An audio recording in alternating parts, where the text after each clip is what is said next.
morning, and I just realized I did not test my microphone, but I'm pretty sure it's working. Can somebody let me know in the comments if my microphone is working? That would be super great. If you can't hear me, I hope you'll let me know in the comments. That would also be wonderful.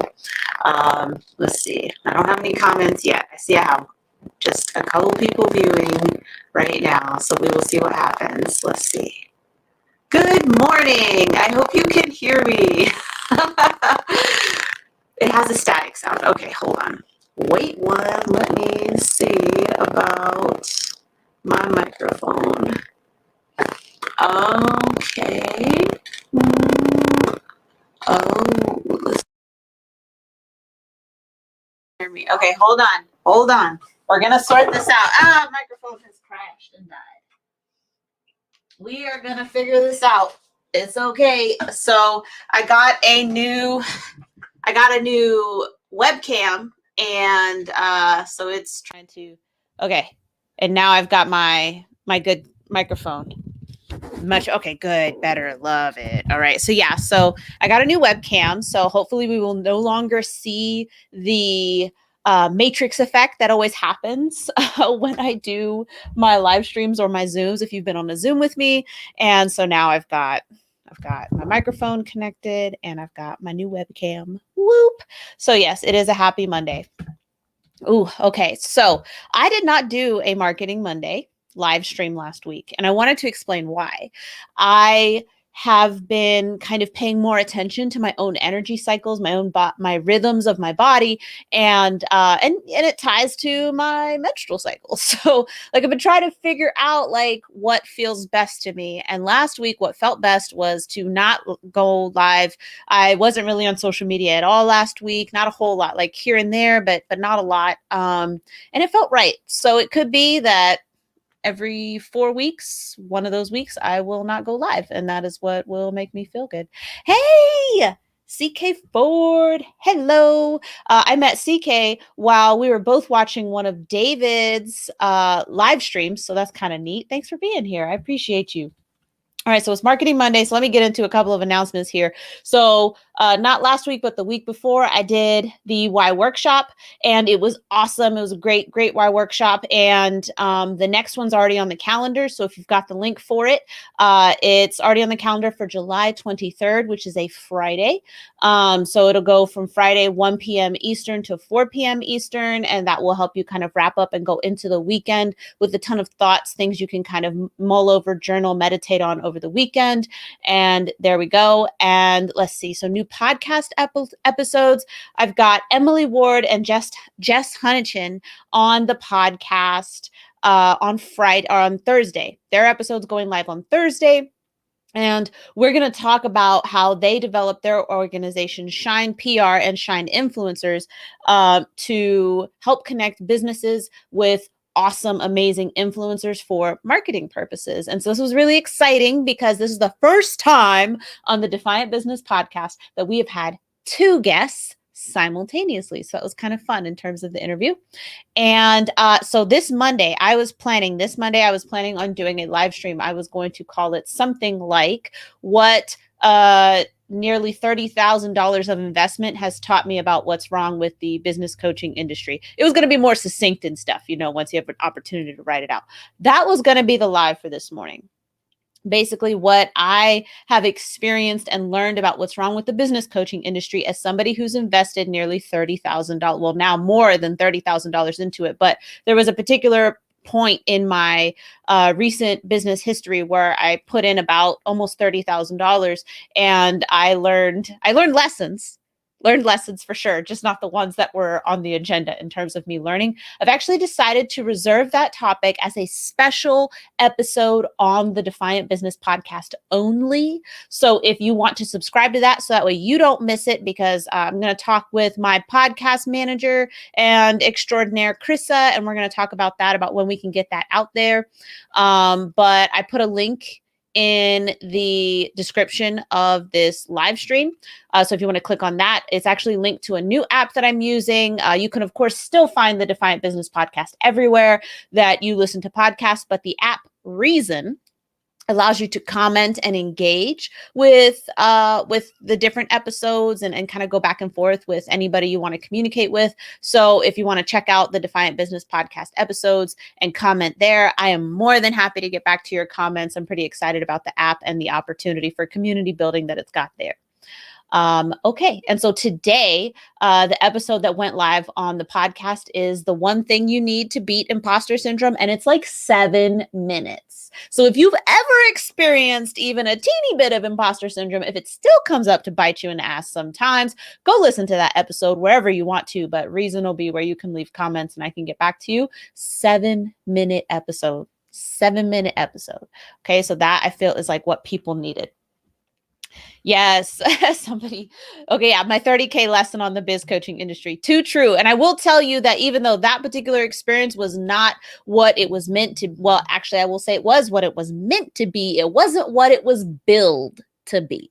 Right? You feel me? It wasn't what it was billed to be. But even since then, I've still invested in coaching and have had great experiences as a result. So I just want to make sure, I want to share my lessons actually on that same live stream that CK and I met each other. And David was talking about, he felt like he was the only one talking about it. And I was like, no, David, I don't want to leave you alone. If you've seen some of my TikToks, you know that I'm also talking about it, but I want to get out there in a big way about this. And so, yeah, so that episode is going to be something that's only on the Defiant Business Podcast. So do subscribe, check it out wherever it is that you catch your podcast. Episodes are usually 20 minutes or less, sometimes up to 25. But like today's episode, for example, is only 7 minutes. So go check that up. Oh, it's Steve. Hi, Steve. StreamYard likes to, StreamYard is asking for permission and stuff. So maybe you have to renew permission every so often. I don't know, Steve, but I am sorry. I'm sorry. It's being weird. All right. So yes, that's what I wanted to talk about. The Why Workshop, new podcast episodes. And then the last thing real quick, I put it in my Facebook stories, but I have actually this week, I'm launching my 4-week brand core boot camp. And you're like, what? Ruthie, I didn't hear it. Like, this is the first time I've ever heard about it. What are you talking about? And that's because I actually haven't talked to most people about it. I only talked to people who went through the Why Workshop already. Because this is an offer that was, that I made based on feedback from them. And I just wanted to point out how important it is, like the size of your audience. I know people hear you say it all the time. The size of your audience, it doesn't matter. But look, honestly, the size of your audience does not matter. You can still have a business that makes money, that serves really satisfies a need or a want, a desire of your audience without a giant mega audience. You can in fact do it. And the reason why I know, and that's why I wanted to talk about this at least briefly today, maybe I'll do a whole nother live stream on it, is that I primarily spoke to the people who had been in the first 2 Why workshops, and then there were 4 people, 3 new people in this version of the Why workshop, but everything was kind of moving really fast, so I didn't feel like I had as much time to talk to them about it. But that's like a total of like 15 people, and I've already sold 3 seats for that boot camp, which is great because it's the first time I'm running it, so I want it small anyway. And the Why workshop cap is like 5 people, so it's like really for the boot camp, I'm thinking like 5 people is probably good too. But I just wanted to point that out. Like I sold seats for this boot camp, and I only spoke to like 15 people about it.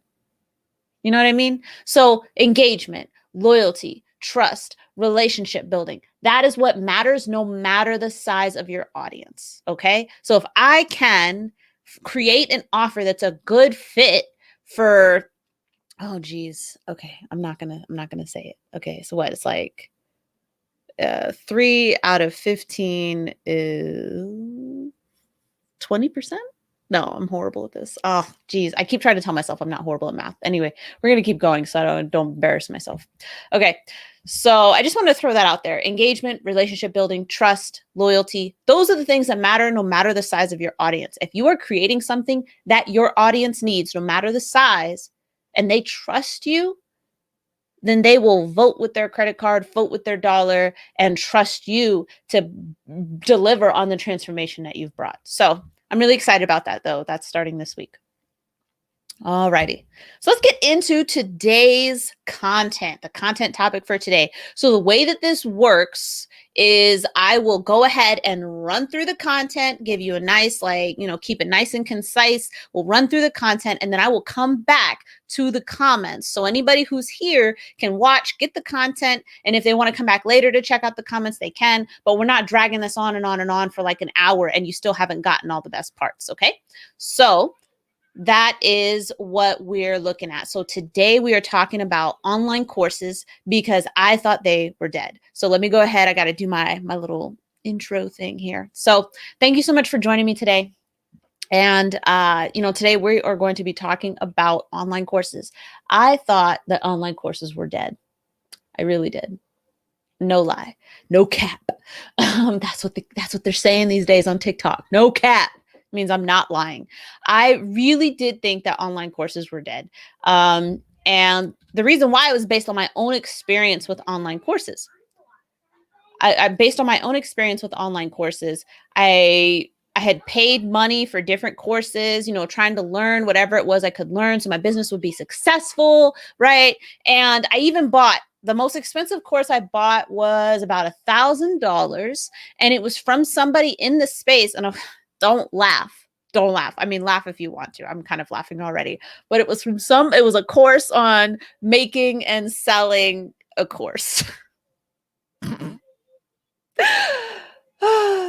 Yes, it was. It was a course on making and selling a course. Just a moment of silence for former Ruthie there. For younger, newer business owner Ruthie, who thought that she was going to pay $1,000 for this course and then learn how to make her own $1,000 course and sell that to a ton of people. And it was going to be fabulous. And it wasn't. It was not fabulous. And it turned out the content of that course was incredibly basic. And I should have just looked that stuff up online, and everything that was in there, I pretty much could have just learned it through a Google search. And, so that was my lesson on online courses. And that was why I was like, I hadn't purchased an online course since then for a really, really, really long time, because I was a marketing professional. Even then, that was my space. Content marketing was my space more specifically at that time. And I was like, courses. That's what they're all like. Bleh, right? So I was over that. But just to be clear, what do I mean by an online course? So I'm not referring to online college courses, which I am also taking. I am majoring in psychology. Lucky me. Actually, I do really love it. I don't want to say lucky me like I'm not pleased about it. I actually do really love psychology. So I'm thinking of online courses. Someone like myself, a business professional, is like, hey, I've got this knowledge. I could write a book. Maybe I have written a book, and I want to package it up and put it in, the typical course format that we're seeing these days: video, maybe a transcription, usually in some type of LMS, that's learning management software or learning management system, and put it inside of an LMS. People log in after they buy it, and they can go through this course. That is what I mean by an online course. Now, there are also online courses that offer certifications and things like that, and we will get into those. But that's really where my experience with online courses comes from. I'm not including online college courses, because those are, established and accredited organizations, universities, and things like that. What I am referring to is the basically like being a consultant. Like, you can quit your job. If you're employed, you can quit a job and be like, I'm a consultant today. Next day, right? Like, you're a consultant now. Change that LinkedIn tagline, change it on Facebook, and now you're a consultant. Good for you, coach, consultant, whatever. There's nothing that's required for you to put out an online course. You can put out whatever you want. People have courses on goat husbandry, taking care of chickens, fitness courses, parenting courses, spirituality courses, goal setting courses, how to write your book courses. Like, they got courses on everything. So that's what I mean by that. And then, so what I wanted to talk about, though, in terms of where I now understand that I'm wrong, there's actually 2 points. And I am actually now considering this content delivery method for myself, because it allows me to make my expertise more accessible. And that is the thing that I'm considering about courses. So where do courses fit in the buyer's journey? Definitely at the beginning.